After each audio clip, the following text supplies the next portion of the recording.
በስመ አብ ወወልድ ወመንፈስ ቅዱስ አሐዱ አምላክ አሜን። ስብሐት ለእግዚአብሔር ጃነ ዘፈጥር ከመ ናምልኮ ክነምልኮ ክነገልግሎ ክንሰግደሉ በጥንት ተፈጥሮ በሐዲስ ተፈጥሮ በአርአያውን በአምሳሉን ዝፈጥረና እግዚአብሔር አብ ወልድ መንፈስ ቅዱስ ክብር ምስጋና ይብጽሐዮ እሞ ኣብ ርሑቕን ኣብ ቀረባን ዘለኹ ኩልኹም ህዝበ ክርስቲያን ብእግዚአብሔር ስም ከመይ ኣለኹም? ናይ እግዚአብሔር ጸጋ ናይ እግዚአብሔር በረከት ናይ እግዚአብሔር ሰላም ምስ ኩልና ይኹን አሜን። እንኳን ናብዚ ዕለት እዙይን ናብዚ መዓልቲ እዙይን ናብ ሰሙን እዙይን ናብዚ ወቅቲ እዙይን ብሰላም ጥዕና ነብፅሕና ብፅሕኩም ኣምላኽና እግዚአብሔር ሰዓት እዙይ ጊዜ ስለዝሃበና ክብሪ ምስጋና ይብጽሐዮ። ኣብ ሰዓት እዚ ኣብ መከራ ኣብ ስቃይ ዘሎ ኩሉ ብኣርኣያ እግዚአብሔር ተፈጠረ ኩሉ እግዚአብሔር ኣምላኽ ሰላምን ፍቅርን የወርደሉ። ዝሓዝኑ የጽናናልና፣ ዝደኽሙ የበርትዐልና፣ ዝሓመሙ ይፈውሰልና፣ ዝተኣስሩ ይፍታሕና፣ ሰላም ዘይብሎም ሰላም ያዕድልና፣ ምስትውዓል ጥበብ ንዘጎደሎም ምስትውዓልን ጥበብን ያዕድለልና አሜን። ኣምላኽና እግዚአብሔር ናይ ጸሎት ጊዜ ናይ ምስጋና ጊዜ ናይ ኣገልግሎት ጊዜ ኣብ ልዕልና ህይወትና ዕድመ ስለ ዝወስኸና ክብሪ ምስጋና ይብጽሐዮ እሞ ወቅታዊ መልእኽቲ ከም መሓላለፊ እግዚአብሔር ምስ ኩልና ይኹን። በበዘለኩም ኮይንኩም እዚ መልእኽቲ እዚ ሰሚዕኹም ናብ ልብኩም ክትምለሱ ከምኡ እውን እዚ መልእኽቲ እዚ ናብ ኩሉ ክበፅሕ ብፅሒትኩም ክትዋፅኡ መልእኽቲ እዩ። እግዚአብሔር ኣምላኽ ምስ ኩልና ይኹን። ናይ እግዚአብሔር ጸጋ በረከት ምስ ኩልና ይኹን አሜን። ወቅታዊ መልእኽቲ እንታይ እዩ? መጽሓፍ ቅዱሳዊ ዝኾነ መልእኽቲ እዩ። ቤተክርስቲያን ኣብ ደቂ ሰባት ተመስረተት ንሕና እውነይ ህዝበ ክርስቲያን ማእኸል ጌርና ኣገልግሎት ንህብ ናይ ቤተክርስቲያን ወኪላትና እሞ ኣብ ሰዓት እዚ ቤተክርስቲያን ክትገብሮ ዝግብኣ ንሕና እውን ክንገብሮ ዝግብአና ህዝቢ እውን ክንገብሮ ዝግብኦ ከም መሓላልፍ ደልየ እግዚአብሔር ምስ ኩልና ይኹን እምበር ናይ መጽሓፍ ቅዱስ ሓሳብ ክልዕል እሞ ጎይታና ኢየሱስ ክርስቶስ ዝሃቦ መልእኽቲ ኣሎ። ኣብ ሉቃስ ወንጌል ምዕራፍ 23 ኣብ ሉቃስ ወንጌል ምዕራፍ 23 ቁጥሪ 29 ጎይታና ኢየሱስ ክርስቶስ ንኣዋልደ እስራኤል ንኣዋልደ ኢየሩሳሌም ዝሃቦ መልእኽቲ ኣሎ። ኣብ ልዕሊ ጎይታና ኢየሱስ ክርስቶስ ዝበፅሐ መከራ ዝበፅሐ ስቃይ ዝበፅሐ ገፍዒ ርአን ናይ ኢየሩሳሌም ኣንስቲ ናይ ኢየሩሳሌም ኣዋልድ ክበኽያ ርዩ ጎይታና ኢየሱስ ክርስቶስ ከምዚ ኢሉ መሊሱለን ነበረ። ኢትብክያ ላዕለየ ኣላ በክያ ላዕለይክን ወላዕለ ውሉድክን። ምእንታይ ኣይትብካያ ምእንቲ ርእስኽንን ምእንቲ ደቅኽንን ብኸያ ኢሉ ጎይታና ኢየሱስ ክርስቶስ ኣብ ልዕሊኡ ስለ ዘይኮነስ ኣብ ልዕሊአን ኣብ ርእሰን ስለ ዝበፅሕ መከራ ገሊጹለን ነይሩ እሞ ሎሚ እውነይ እዚ ቃል እዚ ርእሲ ጌርና ናብ ህይወትና ክንወስዶ ናብ እዝና ክንወስዶ እዩ። እዚ ኣዋልደ ትግራይ ኣንስተ ትግራይ ኣዋልደ ኢትዮጵያ ኣንስተ ኢትዮጵያ ብክያ ላዕሌክን ወላዕለ ውሉድክን። ኣትን ኣዋልድ ትግራይን ኣንስቲ ትግራይን ከምኡ ናይ ኣንስቲ ኢትዮጵያን ኣዋልድ ኢትዮጵያን ምእንቲ ኻትክንን ምእንቲ ርእስኽንን ምእንቲ ደቅኽንን ብኸያ ብኸያ እቱ መልእኽቱ። ኣብ ሰዓት እዙይሲ ብኽያት ውሒዱ ይኾነን፣ ሓዘን ውሒዱ ይኾነን፣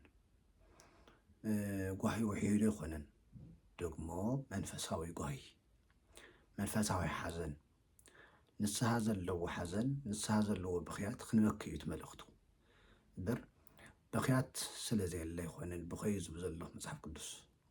ኣብ ዓለም ሓዘን ስለ ዘየለ ይኾነን መጽሓፍ ቅዱስ ሕዘኑ ዝብል። ኣብ ዓለም ጓሃዩ ዝብል ኣብ ዓለም ጓሃይ ስለ ዘየለ ይኾነን። ስለዚ ትጓሂና ትበኽያትና ተሓዘንና ናብ እግዚኣብሔር ክነቕርቦ ምእንታን እዩ መልእኽቲ ተዋልና መጽሓፍ ቅዱስ ብኸዩ ዝብለና ዘሎ፣ መጽሓፍ ቅዱስ ሕዘኑ ዝብለና ዘሎ፣ መጽሓፍ ቅዱስ ጓሃዩ ዝብለና ዘሎ እዚ ኩሉ ናብ እግዚኣብሔር ክነቕርቦ ምእንታን እዩ መልእኽቱ እሞ እዚ ርእሲ እዚ እዩ ወቅታዊ ርእሲ እዩ። ቱ ንኣንስተ እስራኤል ንኣዋልደ እስራኤል ንኣዋልደ ገሊላ ኣንስተ ገሊላ ዝተውሃበ መልእኽቲ ንኣና ይግባእ ንኣና ይምልከት። ኣብ ሰዓት እዚ ንዘለኽን ብፍላይ ንኣንስተ ትግራይ ንኣዋልድ ትግራይ እዚ መልእክቲ እዚ ይምልከት። ብክያ ላዕሌክን ወላዕሊ ውሉድክን ምእንቲ ርእስኽንን ምእንቲ ደቅኽንን ብኸያ ኢሉ ጎይታ ኢየሱስ ክርስቶስ ዝሃበ ቃል ምክንያቱ ኣቐሚጡ ኣሎ። ምክንያቱ ተቐሚጡ እዩ። ዘብክ ነገር ስለ ዘሎ እዩ። ኣብ ቅድመና ዘብክ ነገር ኣሎ። ጎይታና ኢየሱስ ክርስቶስ ኣብ ልዕሊ እስራኤል ኣብ ልዕሊ ቤተ እስራኤል ዝፍጸም መከራ ዝወርድ መከራ ዝበፅሕ መከራ ርእዩ ኣዚዝወን እዚ እውነይ እስራኤል ናብ ቤተ እግዚኣብሔር ብዘይ ምምላሳ ቃል እግዚኣብሔር ብዘይ ስምዓ ቱ ብኽያት ኣይቐርየን ተሓዘን ኣይቐርየን ትመከራ እውን ኣይቐርየን። ንሕና ግን እዚ ቃል እዚ ተሰሚዕና ቅድሚ ኩነቱ ቅድሚ ምፍፃሙ ሰሚዕና ናብ ንሰርሒ ተመሊስና ግን እግዚኣብሔር ታሪክና ከስተኻኽለልና ይኽእል እዩ። እግዚኣብሔር ብኽያት ዝቕበል ኣምላኽ እዩ። ብብኽያት ዓዶም ዘድሓኑ ብዙሓት እዮም። ሓዚኖም ህዝቦም ዘድሓኑ ብዙሓት እዮም። ካብቶም ብዙሓት ሓደ ንጉስ ሕዝቅያስ ይበሃል። ኣብ ትንቢተ ኢሳይያስ ምዕራፍ 36 37 38 39 እዞም ምዕራፋት እዚኣቶም ክነብብ ከለና ሕዝቅያስ ዝበሃል ንጉስ ነይሩ። ኣብ ዘመኑ ሰናክሬም ዝበሃል ወራሪ ንጉስ ተላዒልዎ። እምነቱን ህዝቡን ሃገሩን ኮሮ ተልዓለ ዓረባዊ ንጉስ ነይሩ። ሕዝቅያስ ዝገበሮ እንታይ እዩ? ኣብ ቅድሚ እግዚኣብሔር ኦ እግዚኣብሔር ኣምላከ ዳዊት ንዳዊት ቃል ዝኣትኻሉ ንሰሎሞን ቃል ዝኣትኻሉ ህዝብኻ ድሕን ርስትኻ ኣድሕን እናበለ ኣብ ቅድሚ እግዚኣብሔር ብምጽላዩ ኣብ ቅድሚ እግዚኣብሔር ንባዓቱ ስለ ዝቐረበ ኣብ ቅድሚ እግዚኣብሔር ስለ ዝወደቐ ህይወቱ ኩሉ ምህላ ስለ ዝኣወጀ ንስሓ ስለ ዝኣወጀ ከምኡ እውነይ ኣብ ዘመኑ ንዝነበረ ነቢይ ኢሳይያስ ብጸሎትካ ሓግዘኒ ብጸሎትካ ዘክረኒ እናበለ ስለ ዝተማሕፀነ እግዚኣብሔር እቱ ኣብ ልዕሊ እስራኤል መፅኡ ዝነበረ ዓረባዊ ንጉስ ኣሕፊርዎ እዩ። ስለዚ ዓዲ ዝድሕን ብሰራዊት ጥራይ ኣይኮነን። ዓዲ ዝህነፅ ብሰራዊት ጥራይ ኣይኮነን። ብውግእ ጥራይ ኣይኮነን። ብቕልፅምና ናበልካ ጥራይ ኣይኮነን። ህዝቢ መናእሰይ ብምግፋፍን ከምኡ እውነይ ጦርነት ብምድላው ኣይኮነን ዓዲ ዝድሕን። ብዘይ ጦርነት ብዘይ ውግእ እውነይ ዓዲ ይድሕን እዩ። ካብ መጽሓፍ ቅዱስ ዝበለጸ መረጃ መረዳእታ የለን። ንጉስ ሕዝቅያስ ብዘይ ሰራዊት ብዘይ ውግእ ከተማውን ህዝቡን ኣድሒኑ ይብለና መጽሓፍ ቅዱስ እሞ ለምውነይ መጽሓፍ ቅዱስ ብኸዩ ዝብለና ዘሎ ካብቱ ዝመጽእ ዘሎ መከራ ክንድሕን ምእንታን እዩ። ወለዶ ካብ ሞት ክነተርፍ ምእንታን እዩ። ኣዴታትና ካብ ሓዘን ካብ ጓሂ ክነድሕን ምእንታን እዩ። ካልእ የብሉ። ንሕና ኣብ ትሕቲ ሞት ዝወደቕና ዝተዋረድና ህዝቢ ኢና። ናይ ሞት መጻወቲ ናይ መከራ መጻወቲ ናይ ኣህዛብ መሳለቕቲ ኮይና ተሪፍና ኢና። እግዚኣብሔር ታሪክና ክቕይሮ ምእንታን ታሪክና ከስተኻኽለልና ምእንታን ሓይልን ጥበብን ረድኤትን ክበና ምእንታን ከምቲ ክርስቶስ ዝበሎ ኣብ ርእስናን ምእንቲ ነብስናን ምእንቲ ቤተሰብናን ምእንቲ ዓድናን ምእንቲ ቤተ ክርስቲያንናን ክንበኪ ይግባእ ማለት እዩ። ስለዚ ዝግባእ ብኽያት ኣሎ። ዝግባእ ብኽያት ጎይታና ኢየሱስ ክርስቶስ ሓደ ግዜ ምእንቲ እስራኤል በኺዩ ነይሩ። ናይ ሉቃስ ወንጌል ምዕራፍ 19 ቁፅሪ 41 እንታይ ዝብል ወሶበርያ ለሃገር በከየ ላዕሊሃ። ጎይታና ኢየሱስ ክርስቶስ ንቤተ እስራኤል ርእይዋ ንህዝቢ እስራኤል ርእይዎም በኸየሎም። ንምንታይ? ስለ ዘይፈለጥዎ ናይ ድሕነቶም ምስጢር ስለ ዘይተገለጸሎም ከድሕኖም ዝመጽእ ኣምላኽ ስለ ዘይፈለጥዎ ናይ ሰላም መንገዲ ስለ ዘይተኸፈተሎም ነቲ ሰላም ስለ ዘይተቐበልዎ እዩ ብኺሎም ዝበሃል።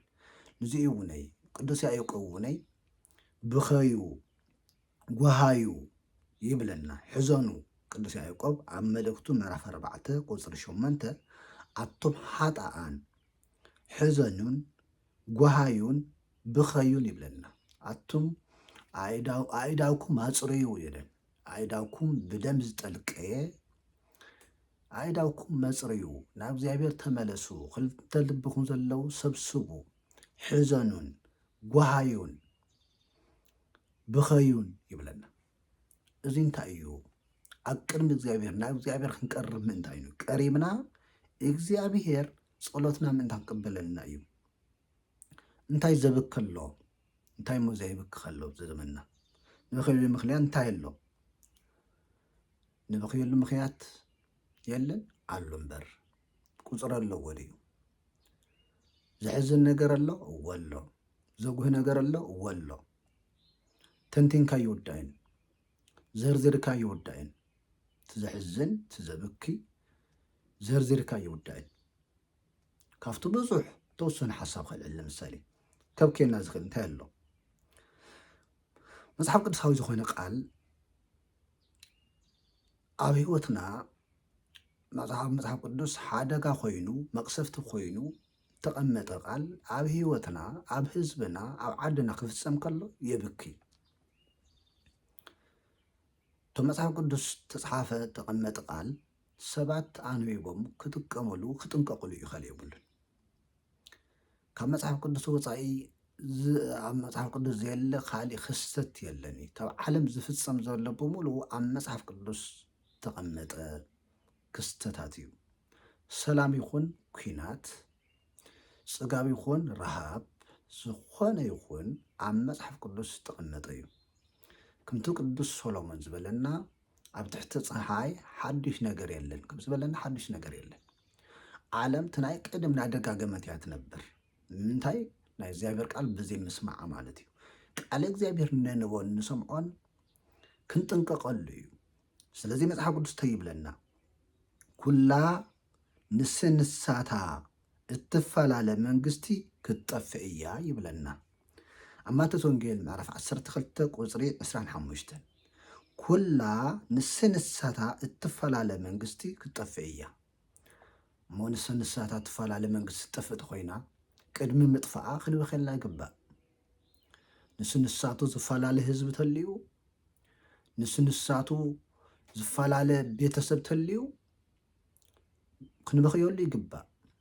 እግዚኣብሔር ቅድሚ ምጥፋኡ ናብ ህይወት ክምልሶ፣ ካብ ሞት ናብ ህይወት፣ ካብ ሓሳር ናብ ክብሪ፣ ካብቲ ውርደት ናብ ልዕልና ክምልሶ ምእንታን ናብ ሓድነት፣ ካብ ምብትታን ናብ ሓድነት ክምልሰና ምእንታን ክንበክየ ቅድሚ እግዚኣብሔር ክንጸሊ ይግበአና፣ ክንንሳሕ ይግበአና ማለት እዩ። እሞ እዚ ሰሙን እዚ ኣብ ዘመንና እዚ መን ኣሎ ዘይተፈላለየ? ኣየና እዩ ዘይተፈላለየ? እንታይ እዩ ዘይተፈላለየ ነገር ኣሎ? ዘይተፈላለየ ነገር እንታይ ኣለና? ኩሉ ተፈላለየ እንድዩ።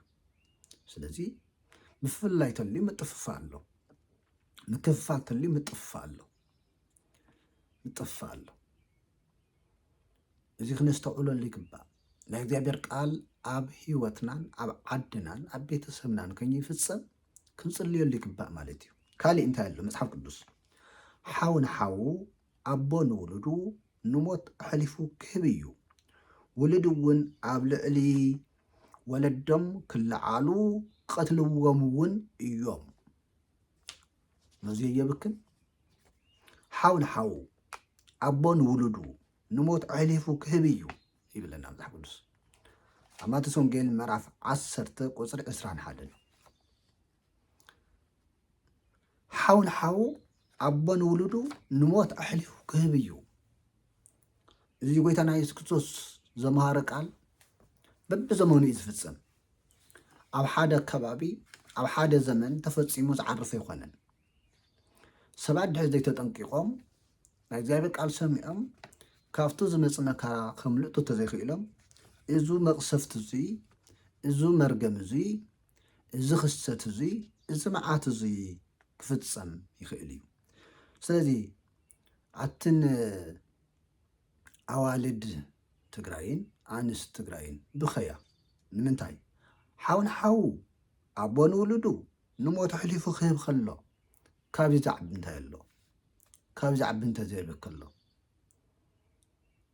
እንታይ ኣሎ ውልድ እውን ኣብ ልዕሊ ወለዶም ክለዓሉ ቀትልዎም እዮም እናበለ ሞዚ የባና ይፍፀምኒ ዘሎ እዚ ኣብ ትግራይ የለን ድዩ ኣብ ዝሓለፈስ ኣቦ ንውላዱ ሕሊፈ ይሃበን ድዩ ወላድስ ነቦ ኣይቀተለን ድዩ ሞዚ የብክል ካብዚ ዝዓቢ እንታይ ኣሎ ካብዚ ዝዓቢ ብዙይ ተታሒዙስ ኣብ ሰዓት እዚ ኣብዚ ወቅቲ እዚ እንታይ ኢና ንሰምዕ ዘለና እንታይ ዝእወጅ ዘሎ ናይ ሞት ኣዋጅ